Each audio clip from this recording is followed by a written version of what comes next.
Yo, what's up guys? I'm bringing you guys another Ocarina of Time tutorial. This time it's on something a little bit more simpler than what I've covered in the past. It's bomb hovering, actually. I'm going to teach you the very basics of bomb hovering, like how to even get one started. Then we're going to go into the different types of bomb hovering and some different tips to help make hovering easier if you do decide to try these. So first things first, how do you even start a bomb hover? Well, first you need to get ISG.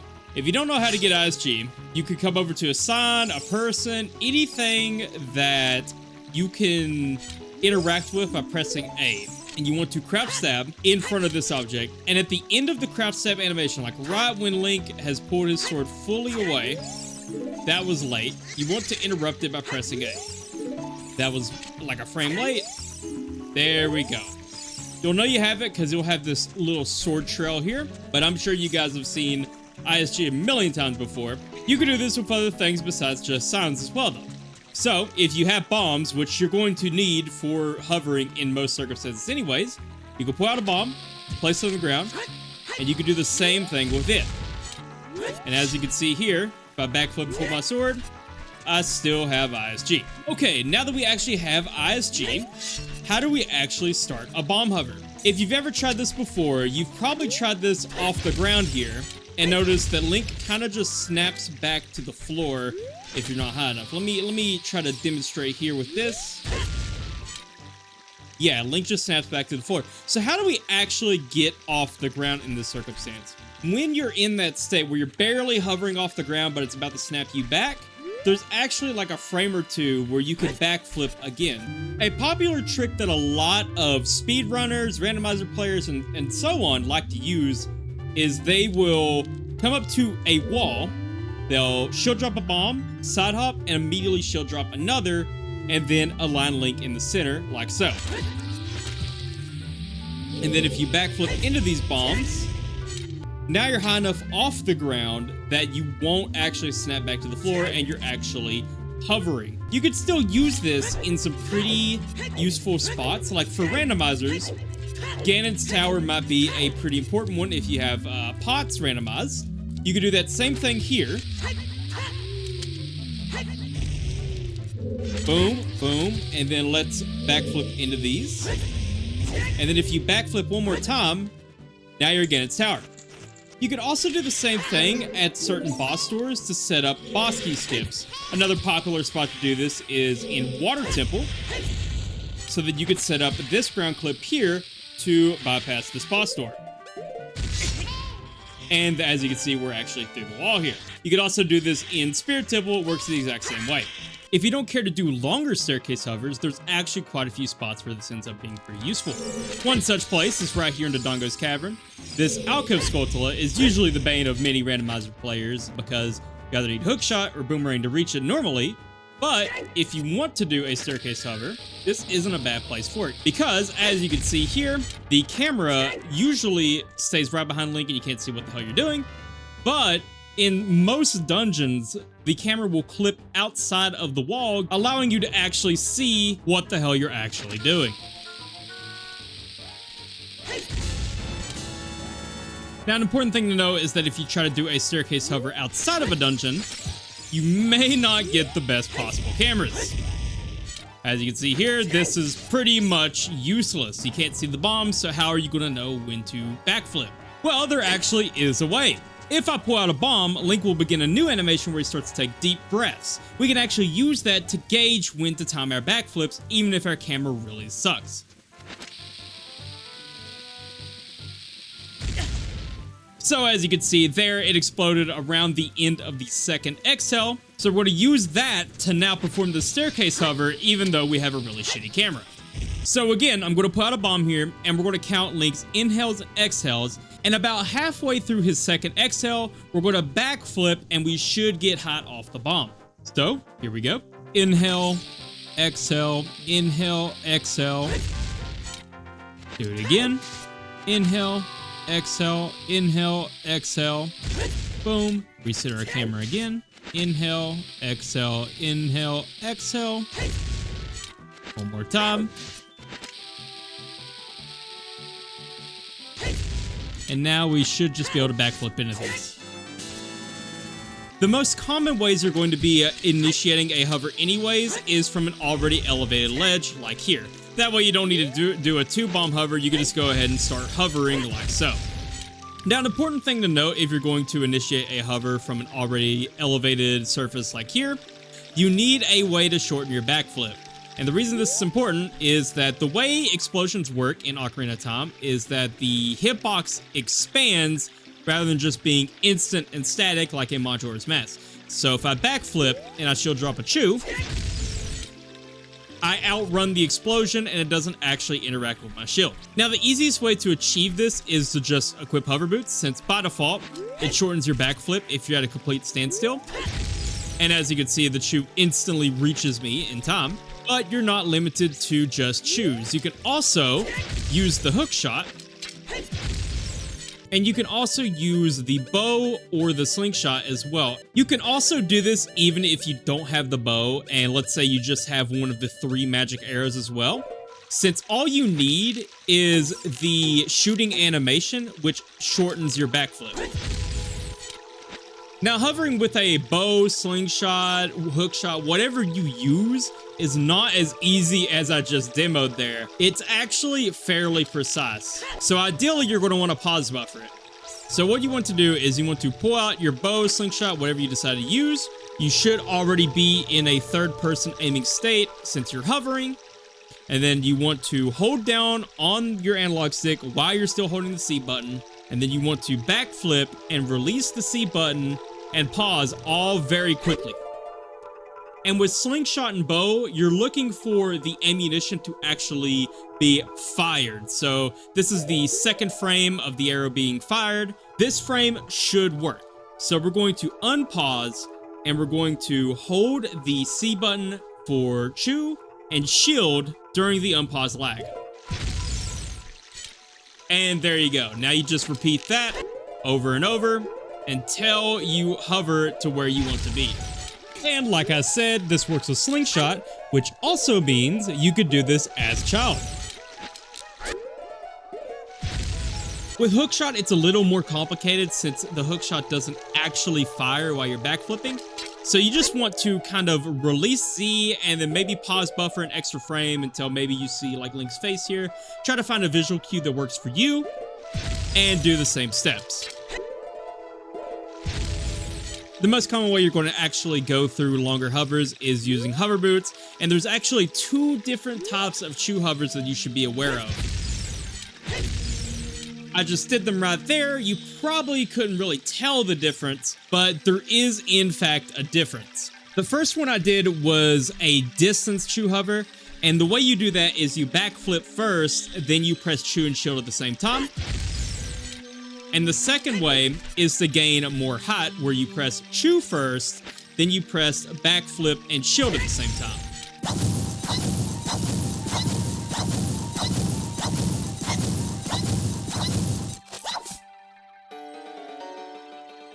Now, one thing I should mention when you're doing particularly long hovers is how do you position the camera behind Link again? Because as you can see, Link is kind of exiting the boundary of where we can actually see him. Again, if you have bow, hookshot, anything that puts you in third person, even boomerang works in this example. You just pull it out, roll, and boom, now the camera is behind Link again, and you can continue to hover. If you're ever doing any sort of hover and you need to change directions mid-hover, such as this one up to the statue hands in Colossus to get the Silver Gauntlet's chest early, or maybe just an alternate way in the Spirit Temple, there's actually a frame when you shield drop a Chu where the target arrow will appear above the Bombchu, and you can target the Chu to release your camera.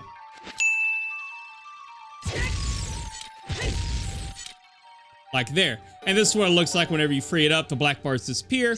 And the interesting thing about this is, so as you can see, I can very slightly turn, and if I release my stick to neutral and press down, I can turn around like that. If I release my stick, Link goes back to normal, and I can do this in whatever direction I need to face. So if I need to face this way, I can do that. And then Link will lock his angle once I target again. So if I continue this hover, I do 2 more. And I can hold slightly up left, release, and then go down. When I target, now my angle is changed and I can continue my hover like normal.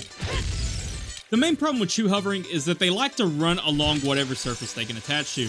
The only reason they explode while you're midair is because they're too high up to actually latch onto anything, so they just explode instead.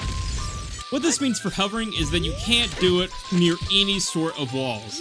So if I try to initiate a staircase hover like here, and then let's say I want to start using Chus, it'll just run along the wall instead. Chus hovering is extremely powerful given that you're not trying to hover towards any sort of walls. While that is pretty obvious information, it's sometimes pretty easy to forget that that is a thing. Now there's another kind of hovering called QPA hovering that works pretty similarly to how hovers work in Majora's Mask. Now to get QPA, you can come over to any wall that's not at like an angle like this one. This one's just straight up and down. Target the wall, turn to the right, and then do 3 ESS left. Pull out your stick, and then any cutscene item for this works. You can use Claim Check, you can use Ocarina. You don't even need to use a cutscene item if you're going to use Nuts for some reason. Nuts works. You want to pull out your stick, wait for the prompt to put away the stick to appear, press A to put it away, and then a frame later press your cutscene item. As you can see, Link puts away the stick before pulling out the item, but when the cutscene is over, he still has the stick in his hand. Now you just target and jump slash the wall. There we go. And now how do you even know you got QPA? Well, if you pull out a bomb and you try to crouch stab it, it immediately explodes. And that's because QPA is a strange glitch that applies a glitch damage value to your crouch stab, one of those being a lit arrow, and arrows detonate bombs. Another way you can get QPA is from doing a trick called empty jump slash. All you gotta do is, if you don't have hover boots, you want to walk off a ledge. Ideally, you do this from a ledge where Link doesn't try to grab the ledge while he's falling off. He just falls straight down. And all you want to do is you want to walk towards the edge, and the frame before you jump off it and enter free fall, you want to press A to put away your sword or stick or whatever you're using, and then a frame later, when Link actually enters free fall, press B to swing your sword. And there you go. As you can see, I did jump slash with nothing in my hands. And now when I try to crouch up the bomb, we have QPA. Now, a much easier way to get empty jump slash that you can pause buffer if you have hover boots is to get up on the ledge, something high enough that you'll actually trigger the hovering effect. Wait for the put away prompt to appear, and then just slowly walk off. That way you want to make sure you're not going fast enough that the put away prompt disappears. As you can see, if I go for a full run, it goes away. So you want to slowly walk off until the hover starts, and you want to press A to put away your weapon, and then pause buffer a frame.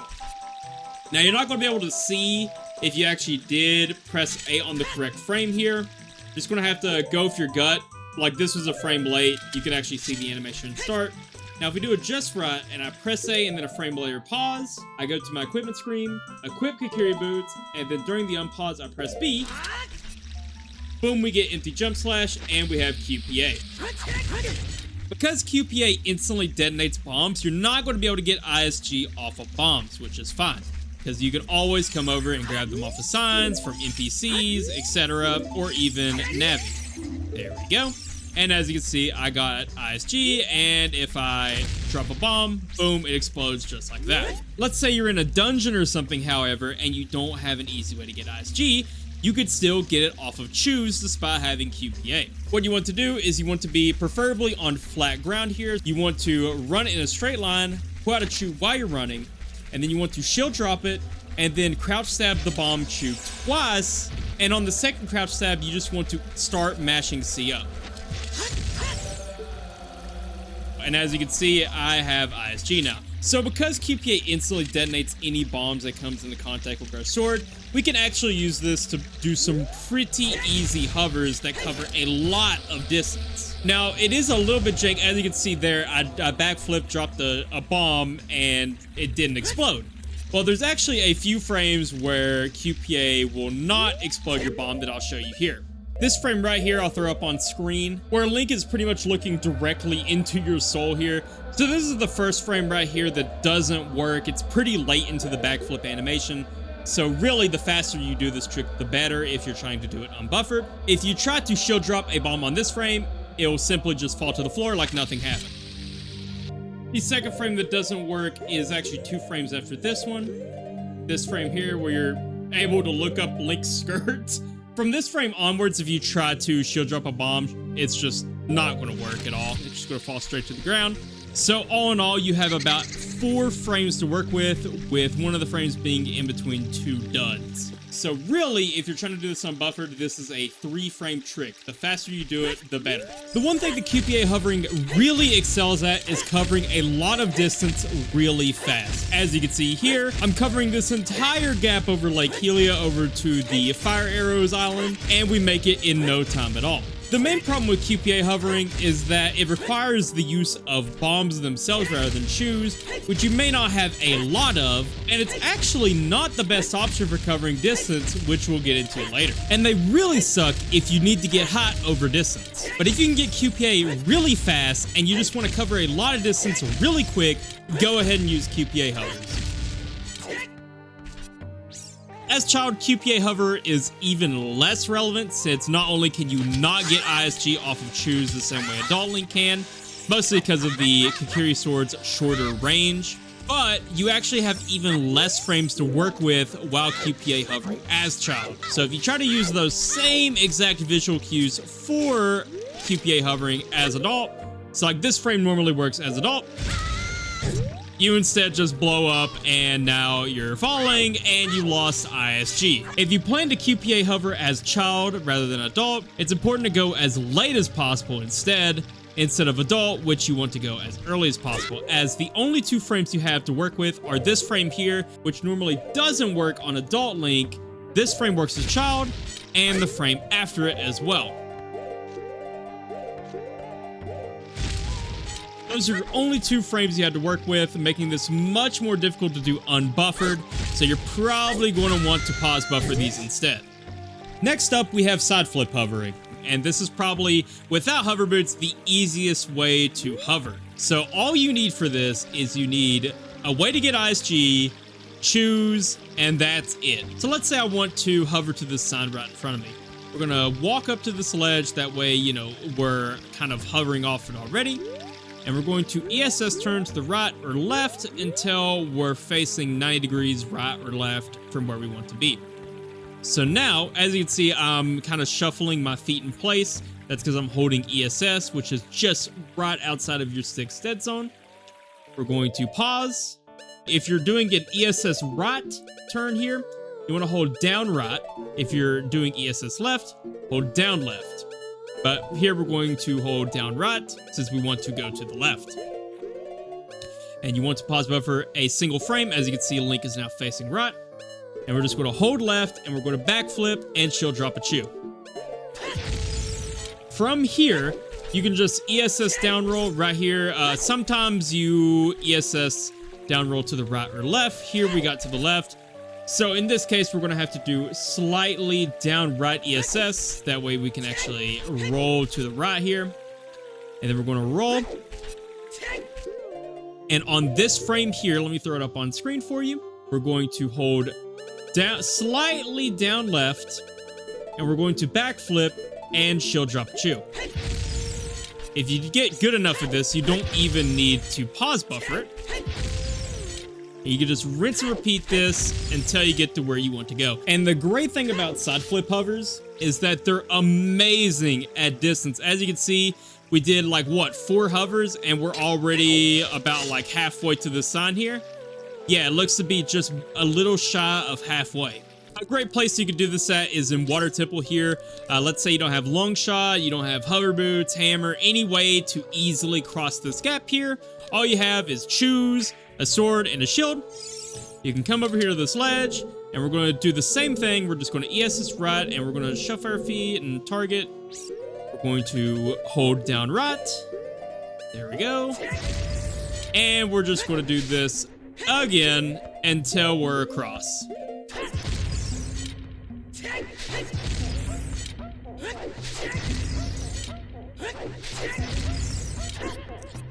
You aren't limited to just using explosives for hovers either.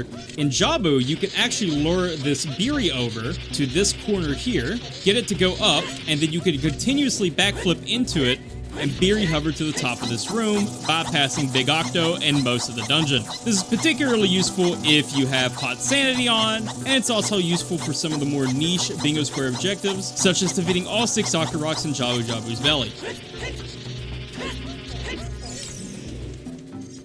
Okay, last type of hovering we're going to talk about is Contortion Hovering. And this type of hovering is one of the better ways to get distance. It is very easy to do. So what you do is you get ISG, just like every other method.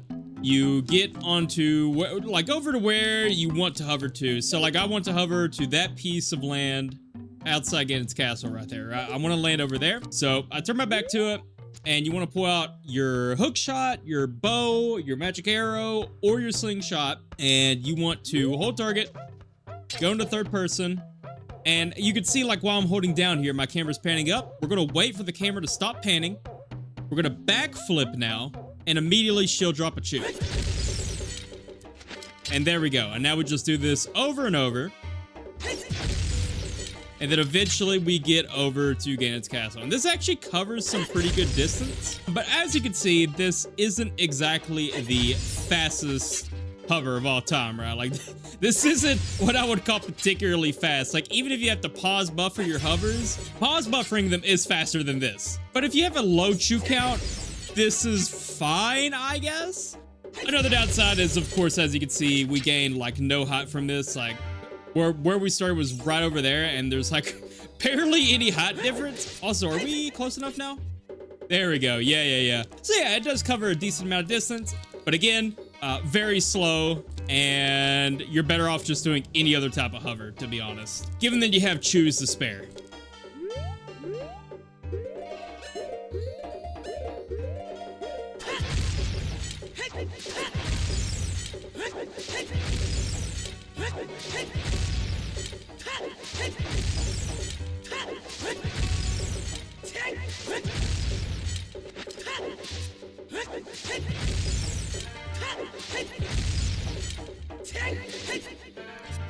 So there you have it, guys. Hopefully I was able to make your life a little bit easier, maybe even enlighten you to the different ways you can break this children's game that's like two decades old. But leave a like if you learned something new today, and maybe consider joining us on the OOT PC Bingo Discord, perhaps. If you like OOT, you're one of us. Go ahead and drop in. If you ever need help with anything related to Ocarina of Time, or hell, even other things, just about everyone in there is willing to help you out. But thank you guys for watching, and we'll see you guys in the next video.